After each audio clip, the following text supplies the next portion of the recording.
Online representations and certifications application, ORCA. Some of those of you who have been around government contracting for a while are familiar with these. This is online. It didn't used to be online, but it is now. I think it's been about 6 years, as I recall. And it's important to represent to prime contractors, if you're a subcontractor, or to agencies where you stand with regard to these certifications. Most of these are, for example, Certificate of Independent Price Determination, Certificate of Disclosure regarding payments to influence certain federal transactions.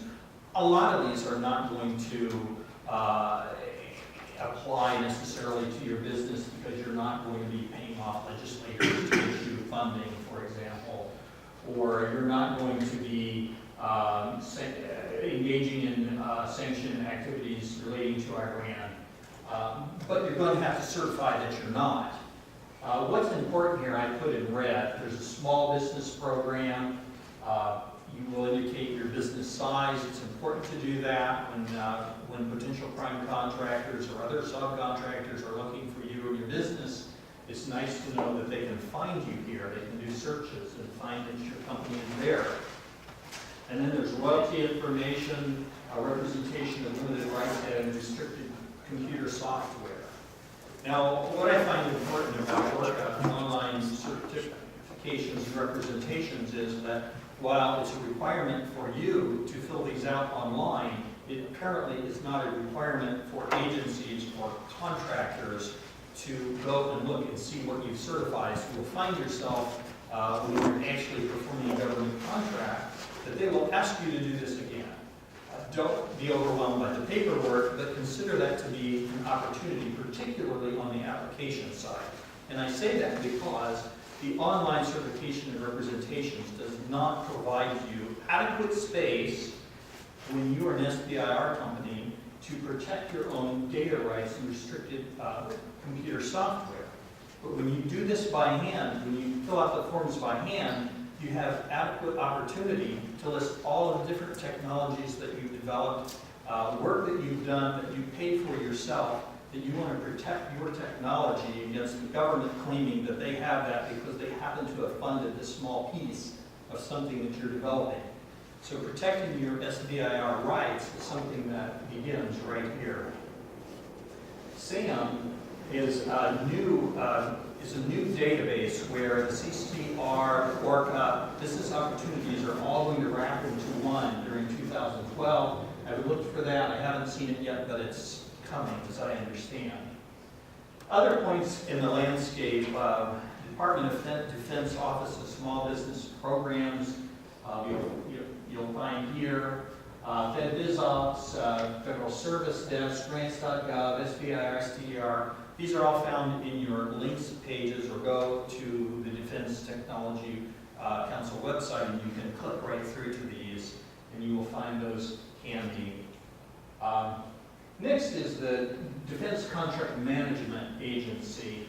As part of the bigger cliffs on the landscape that you need to be aware of, the Defense Contract Management Agency, the Department of Defense component that works directly with defense suppliers, that's you if you're a contractor, help ensure DoD, federal, and wide government supplies and services are delivered on time and projected costs meet all performance requirements. A lot of times you won't hear from the DCMA until you're wanting to close out your contract. You may have gone all the way through to the end if you're a small business before you hear from them. And I'll tell you that it's somewhat of a surprise to hear from a new agency when you may have been doing business with the government for 2 or 3 years.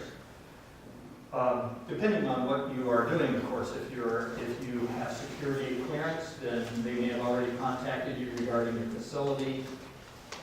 But certainly when you close out your contracts, you're going to hear from DCMA. And then tracking and monitoring government-owned property. One thing that I've found among small businesses is that a lot of times, particularly in DoD, when the government finances or gives you the opportunity to buy equipment, people begin to get the mentality that that's their equipment. You use it as you wish, as you will. Well, that's not the case. And in case you're wondering, the DCMA considers that their property to be responsible for. So they're going to come in, they're going to audit that, they're going to want to have a plan in place by your company how you take care of something that the government considers that they own. You cannot use that equipment for any other commercial operation. You can't have a piece of equipment that you're using for your commercial production if the government has financed it for you. You cannot do that, and they want to make sure that you don't. Wide area workflow, certainly part of the landscape. You want to get paid. Once your company gets up and running and DCAA and DCMA is comfortable with your company, they may ask you to go on the wide area workflow so you can automatically push through the billings. This is the fastest way to get paid. It's worth the effort to go through the training on wide area workflow the government provides so that you can get paid in 30 days or less. Sometimes it's less, but it's the best way. Otherwise, you'll read the terms of your contract, and there's specific language in there that says submit these reports, submit this form to whoever is the funding agency, and then it goes through this whole routine, and then you finally may get paid 30 or 60 days out. I recommend you have the opportunity to go wide area workflow. The DCAA, our Friendly Defense Contract Auditing Agency. When I say friendly, I mean friendly from the standpoint that I'm located in West Lafayette, Indiana, and I work predominantly with the Indianapolis office of DCAA, and I've worked with a number of DCAAs across the country with other businesses that I've engaged in. And I have to tell you up front that you're very fortunate to be in Indiana because the folks that are at DCA in Indianapolis live in Indiana, they care about small businesses in Indiana, and I think you're getting a pretty fair shake by locating in Indiana. It's a real benefit to you. I want to point out, though, that their mission is listed here, financial advisory services. This is not for you. DCAA is providing financial services to the agencies that you're contracting with. So the agencies will ask DCMA to contact DCAA to come down here and see if you're ready for a federal contract. So they're not providing financial services to you.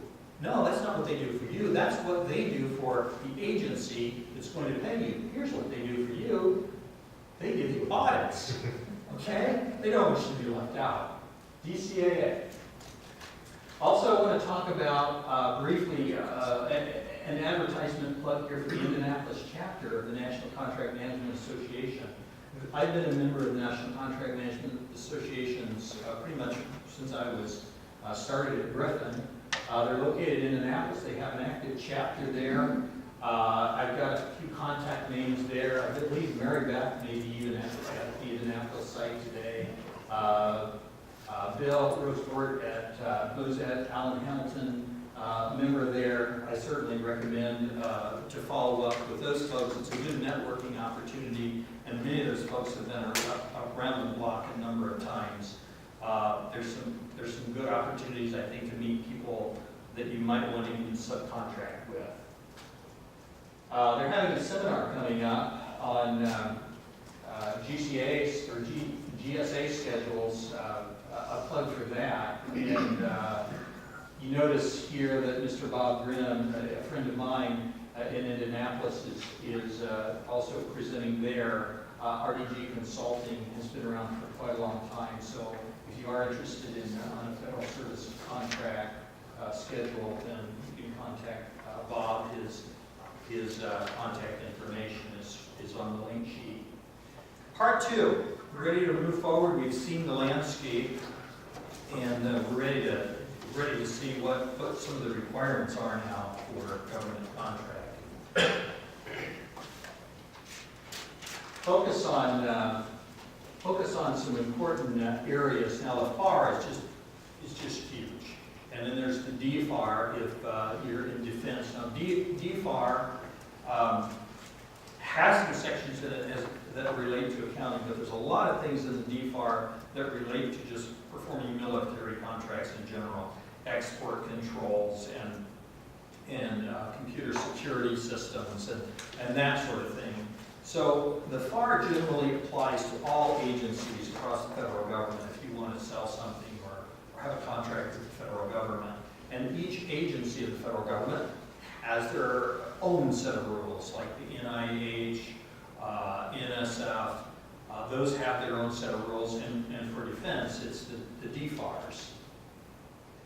Under the FAR, one of the primary sections is this subpart 31.2, contracts with commercial organizations. So we'll be focusing on that today in part 2 as part of the requirements. The government wants to pay for total costs when they buy something. So how do they determine what total costs are? There are direct costs. That's costs which are specifically incurred to a grant or contract, such as materials, labor, subcontract, equipment, travel, other direct costs. They're direct costs, and we typically understand that that's what they want to pay for. And then there's indirect costs, which are the overhead costs that are proportionally allocated fairly to your grant or contract. These are facilities, sales, general administrative costs, and those types of things, but they all must be allowable. And what is allowable? To be an allowable cost with the federal government, it must meet 3 criteria. They must meet a category of reasonableness.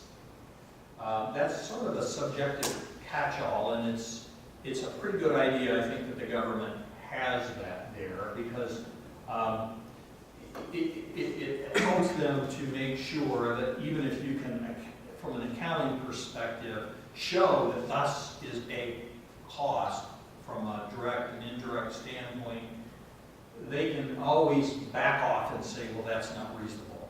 So for example, if your indirect costs of overhead is 60 times more than the direct cost, that's way out there. But it gives a good description of what would be not reasonable. Okay, back down from that. Maybe not reasonable is 3 times your direct costs. It's kind of going to depend on what it is that the government's asking for and where your business is in the stage that it is.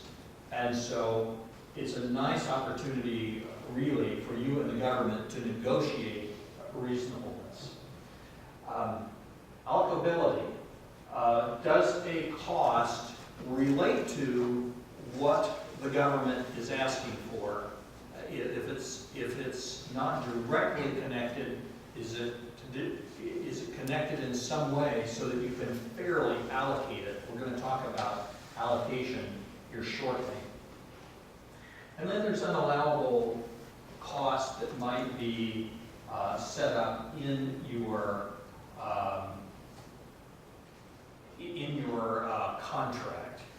Now, the government has a way of wording things in this FAR where they say, this is allowable, and sometimes the way they say that it's not allowable is by omission in that it's not in the allowable